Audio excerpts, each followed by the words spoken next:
¿Cómo puedes ayudar a tu perrito a refrescarse? Ante la temporada de calor, siempre es importante que ayudes a tu peludito paseándolo en las horas de menos sol y teniéndole agua limpia y fresca a su disposición a lo largo del día.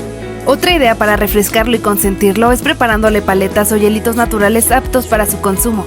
Si esta opción te interesa, creamos un ebook con muchas recetas entre las que puedes encontrar hielitos de sabores tropicales o con ingredientes que además de refrescarlos ayudarán a combatir el mal aliento. Adquiérelo en el link de nuestro perfil con descuento y aprovecha tus vacaciones.